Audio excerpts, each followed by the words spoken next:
Bienvenue dans une nouvelle vidéo de la chaîne Intemporelle. Aujourd'hui, on va parler de comment choisir un manteau pour porter avec un habit.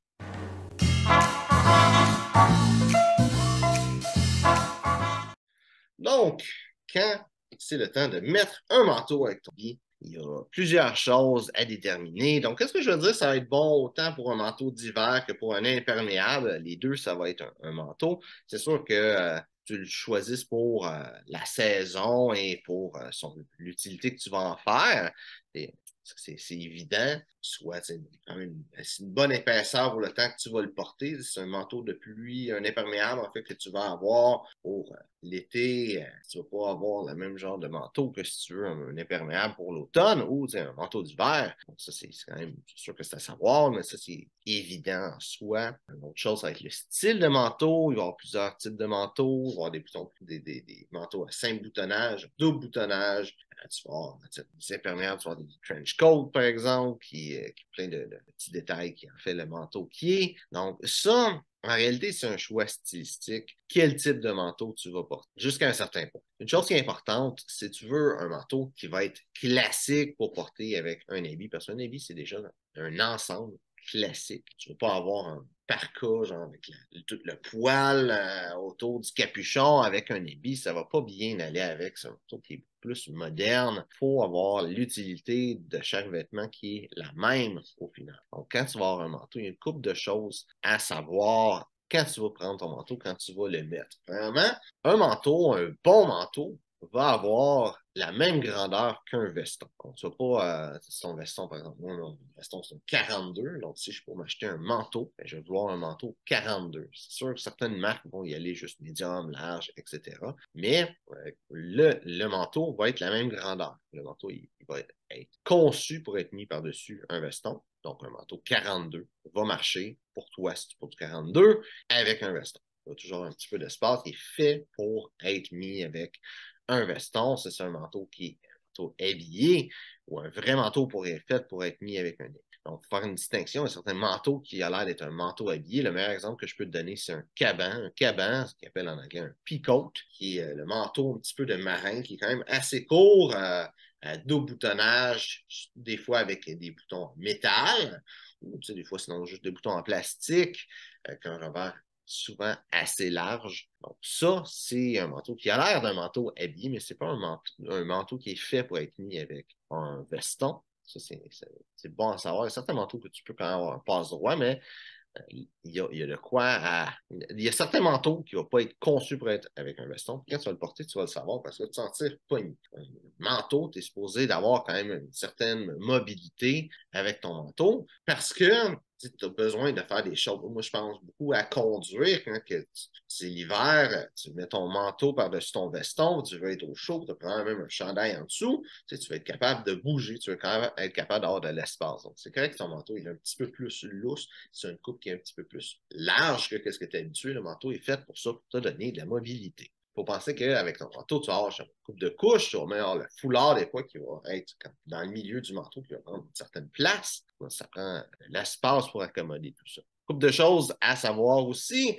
Donc, le manteau, tu veux que la longueur soit quand même assez longue. Donc, en anglais, il y a jacket puis coat, qui est deux termes qui se traduisent mal en français, mais dans le fond, un veston d'habit, une veste, ça l'arrête une certaine longueur. Et tout ce qui est plus long que ça, c'est ce qu'on appelle un coat, en réalité. Tout ce qui est plus court, cette longueur-là est plus court, c'est ce qu'on appelle jacket. Donc, en anglais, c'est un petit peu plus intuitif, spécialement que faut penser que la mode, le style masculin vient de l'Angleterre. C'est bon de connaître un petit peu la terminologie. Donc, la raison d'être d'un manteau, ce serait de porter par-dessus ces vêtements. Donc, il faut que ça couvre les vêtements. Il faut que faut que le manteau soit assez long pour pas qu'on voit ton veston. Même si ton veston est un petit peu plus long qu'il devrait être, mais ton manteau soit quand même beaucoup plus long que ton veston. Je dirais le milieu des cuisses, c'est vraiment le plus bas que ça pourrait être, jusqu'au genou à peu près. C'est ça que ce serait les longueurs idéales. C'est sûr qu'il y a beaucoup de monde qui aime des manteaux plus longs. Puis il n'y a aucun problème d'avoir un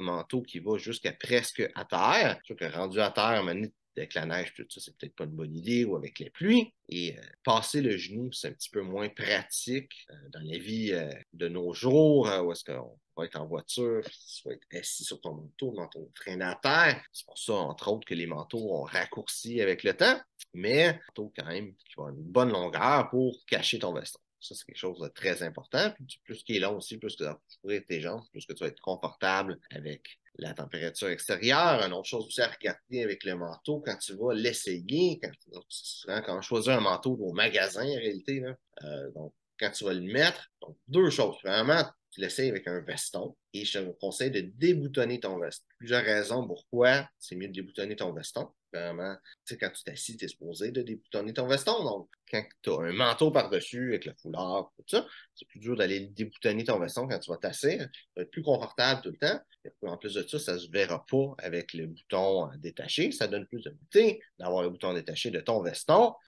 Il n'y a aucun désavantage de le déboutonner que des avantages et il n'y a aucun avantage de le laisser boutonner, juste des désavantages. Le seul et unique avantage que je verrais, c'est quand tu as ton manteau, le veston est déjà boutonné. Donc, si c'était juste pour marcher, il n'y a pas de problème. Mais si c'était pour être assis, c'est mieux de le déboutonner. Mais pour l'essayer, c'est important de le déboutonner aussi parce que quand tu vas mettre le manteau, la plupart du temps, comme j'ai dit, tu vas déboutonner ton veston et tu vas voir où est-ce que le manteau va tomber. Parce que des fois, les manteaux, qu'est-ce qui va se passer? Moi, j'ai pas de manteau qui fait ça, fait que je ne peux pas te le montrer, mais souvent, des fois, le manteau va être fait quand même un petit peu bas avec une ouverture qui va être un peu plus large. Juste parce qu'il est fait plus large pour accommoder qu'il va avoir un veston, fait que ça va faire en sorte que l'ouverture du revers va être, l'ouverture qui va être ici, va être faite plus large. Donc, ça se peut qu'on voit une partie de ton veston. Ça, tu ne veux pas que ça fasse ça. Si tu as un manteau, tu le trouves super beau, super le fun, la qualité est belle et ça fait ça, ce que tu peux faire, c'est d'acheter un foulard, même si c'est un foulard, juste de quoi en soie, qui n'est pas fait pour te tenir au chaud, mais juste pour le mettre comme entre le manteau et ton veston pour cacher la partie de ton veston qui ressort. Ça peut marcher, mais je te recommande d'avoir en réalité un manteau qui ne fait pas ça. Parce que si tu vois ton veston en dessous du manteau, ça ne fait pas beau. C'est pas supposé de faire ça. C'est un point quand même assez important. Mais comme je dis ici, le manteau, c'est vraiment lui que tu veux. Le foulard peut faire la job pour compenser avec ce problème-là. Donc, d'autres choses que tu veux regarder pour ton manteau, tu veux éviter le polyester. Pour un manteau de pluie, c'est peut-être un peu moins grave. Pour un manteau d'hiver, ça en est un peu plus. Spécialement les manteaux que tu vas porter dans les temps froids. Le polyester, le problème, c'est que souvent, ça va être un mélange polyester-laine et ça va attirer le statique. Tu vas tout le temps avoir, tu peux avoir des chocs partout. Tu vas avoir les cheveux qui vont lever parce que tu as du statique. C'est désagréable. Donc, c'est vraiment de quoi éviter. L'été, c'est un peu moins grave pour un imperméable, spécialement considérant un imperméable, c'est du polyester en réalité, c'est du plastique. Là. Un imperméable en polyester, techniquement, peut faire un bon travail pour repousser la pluie. Le mauvais côté, c'est que ça ne respire pas, donc c'est un imperméable en polyester l'été, tu vas être vraiment inconfortable, comme si tu te mettrais un petit peu de saran wrap autour de toi pour te protéger de la pluie, un sac à poubelle, c'est pas que j'ai jamais fait ça, non, nécessairement, mais c'est juste par l'idée même de qu'est-ce que ça ferait, ça garderait l'humidité, puis ça serait chaud, ça serait confortable. Donc, un mentor polyester, c'est la même chose. C'est juste qu'il est un petit peu plus beau visuellement que le sac à poubelle. Sinon, c'est pas mal ça que tu as considéré quand tu vas choisir un manteau d'hiver. C'est sûr que tu vas avoir des petites choses à altérer comme tous les vêtements chics. Je pourrais quand même penser spécialement aux manches.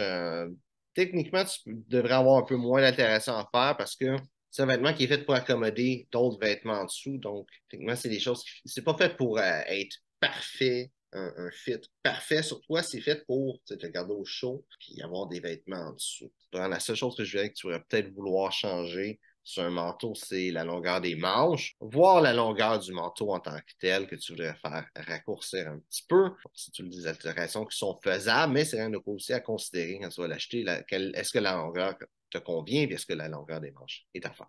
Donc, j'espère que tu as aimé la vidéo. Si c'est le cas, like, partage. Si tu as des questions sur le style classique masculin, mets ça dans les commentaires. Ça me fait un plaisir de te répondre. Donc, merci d'avoir regardé la vidéo et on se voit une prochaine fois.